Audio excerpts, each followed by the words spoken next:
সময়ে থাকে তাদের কিন্তু একা একাই লড়ে নিতে হয় নিজেদের জীবন।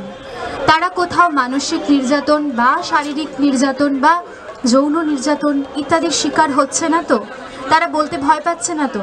তারা তো সঠিক এবং বেঠিকের ভুল বোঝে না। তাই আমাদের বুঝিয়ে দেওয়া দায়িত্ব, কর্তব্য।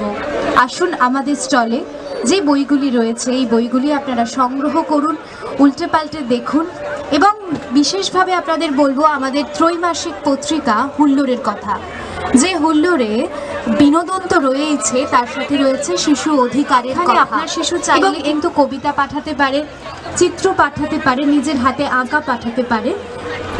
আপনাদের সকলকে বলবো হুল্লোড় পত্রিকাটি একটু দেখবেন এবং আপনারা যদি বার্ষিক সাবস্ক্রিপশন নেন সেক্ষেত্রে পরিবেশ বিষয়ক একটি প্ল্যানার অথবা শিশুর অধিকার সম্বলিত একটি ক্যালেন্ডার পেয়ে যাবেন।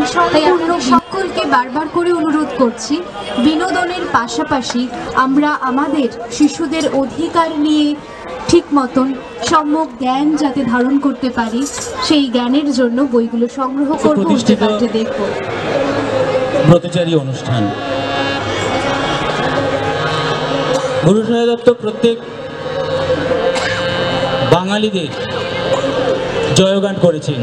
এই বাংলা ভূমির আমরা যে বাংলা ভূমির জল হাওয়ায় বেড়ে উঠেছি তার জয়গান করেছেন। আমরা এখন প্রদর্শন করব বাংলা ভূমির দান।